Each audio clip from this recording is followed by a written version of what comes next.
the people that are most successful, they're genuinely curious about so many Yeah. things, right? I mean, you talked about the different paths you had. Can you just talk about, kind of that lifetime learner, that Yeah. curiosity, and kind of how that's allowed you to make these Yeah. transitions? So, and I'll get, if I can, may I give you a specific life example of genuine curiosity and how it could take you from zero to hero in about 3 seconds?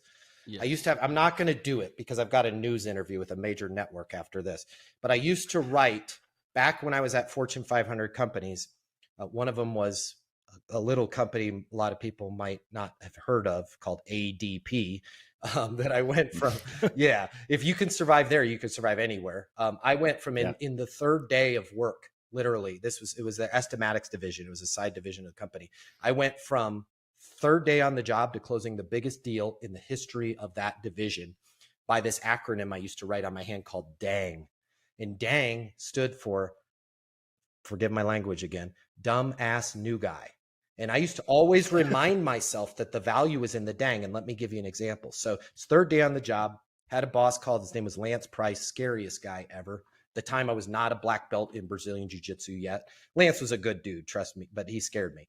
He played tight end for Oklahoma University. He was a national champion. He's like 6'5", 260 pounds of pure muscle. And the company, not me, because I had only worked there for about 3 days, the company had scored a meeting with this guy that was one of the largest auto body collision centers. And that's what we sold software to collision centers in the country. Okay. This guy, Vince. And Vince lived in Colorado, which was my territory. And Lance was like so excited. He's like, man, I'm coming out there. We've never been able to close Vince. We've been trying to close this guy for 5 years. You're going to come along with me. You're going to shut up and you're going to learn.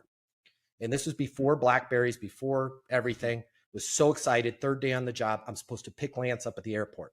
I go to the airport, no Lance, right? I wait, no Lance.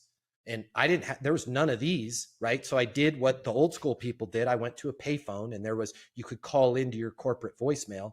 And I call in, here's a voicemail from Lance. And he doesn't sound happy.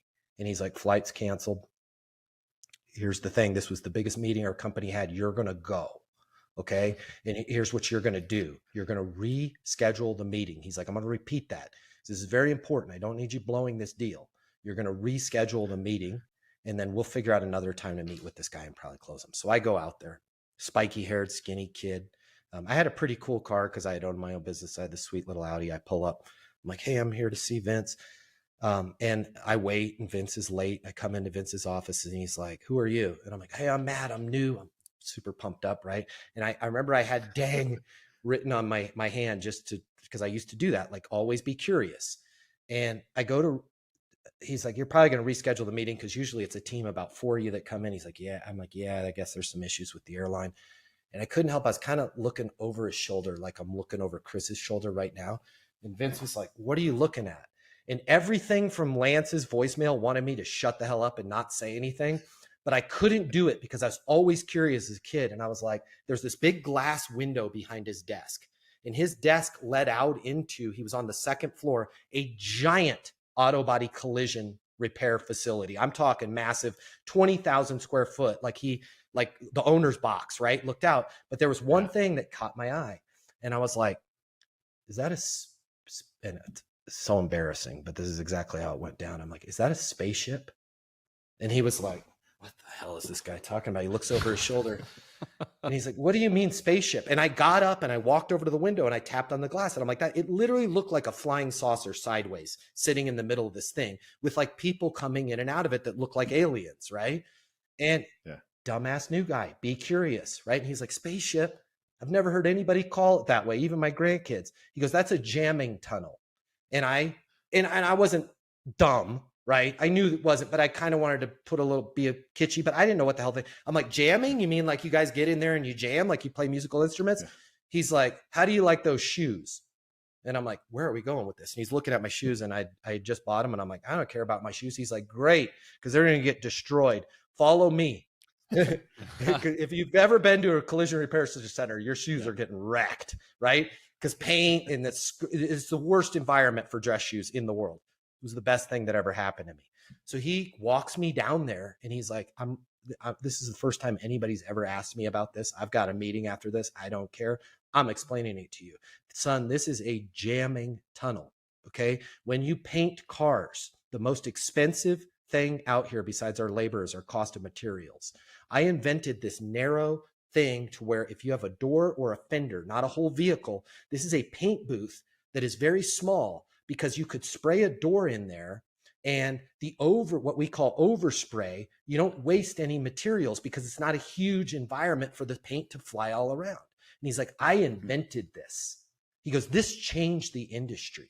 This saves, and I think it was 36% in materials cost on small paint.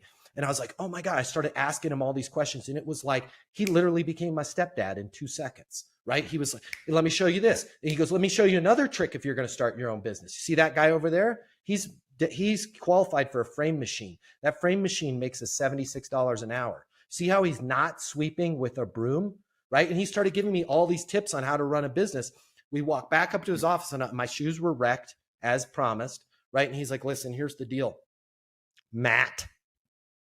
He goes, you guys have been trying to sell me for 4 years. You've come in and out of here with groups of people, with presentations, with all kinds of great stuff. You never cared. He goes, never once has anybody cared about my business the way that you've cared about. Okay. It's very clear to me that you care about my business, that you want to know what's going on here. And I get this because I tell it like it is. He goes, it is also very clear to me that you don't know what the hell you're doing as far as software or ADP. And I was like, it's my 3rd day on the job. He's like, it is clear as a bell. It's your 3rd day on the job. But here's what we're going to do here. He goes, you're going to go back to your office, wherever it is that you came from, and you're going to write up a contract. And we are moving our services, not for this shop, for all of our facilities over to your company with one thing. Number one, you have the people that design our stuff, put our stuff in, know what they're doing, because you don't. Number two, you oversee our account. I like to have, and this was, and I ended up using this word a lot throughout my career. He goes, I like to have one throat to choke. It's going to be yours. He goes, because you showed up here, you cared about my business. And I feel like if I have a problem, guess what? You're going to show up here and you care about my business.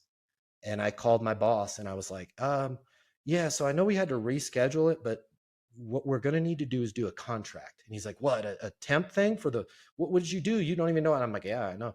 I'm like, no, for all the facilities. It was the biggest sale. Like I literally became rookie of the year, day 3, just on that one sale. And it's all because, to the hustle points, right? I was ability to learn from others. Okay. I had the energy to enjoy my day, and I took the freaking chance, right? Like I talked to that person. And this is all stuff that I learned from my mentors in selling, but I didn't even have to sell Vince. It's just being curious. Like if I could hire people for my business, that'd be the number one trait that I would hire from. And it is the number one avoided trait in job interviews. Like everybody talked about what's your experience? And they spend 10 minutes talking about somebody worked at Starbucks, which has nothing to do with their brokerage or software company or whatever.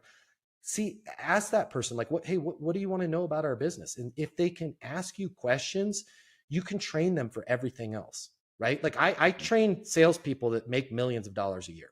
All of them are curious. I also train plenty of salespeople that make north of $500,000 a year. Some of them are curious. You can make $500,000 a year without being curious. You cannot make over $1 million in sales without the ability to stop looking at the world through your lens, stop looking at every deal as this is the same as all the others, and slow the hell down in the beginning. When you slow down in the beginning, right? Hey, Dustin, tell me more about that, right? Hey, because of the fact that you said you guys are having problems with this policy, can you give me a specific example of what's going on there? When you can stop trying to be the smartest person in the room and be dang the dumbass new guy or dumbass new gal, right? And don't make yourself look stupid, but when you can be curious and learn about that person's current situation and slow down in the beginning, these deals, I can teach them how to close on this call right now. You won't even need to know how to close on a lot of them because they'll close themselves, right?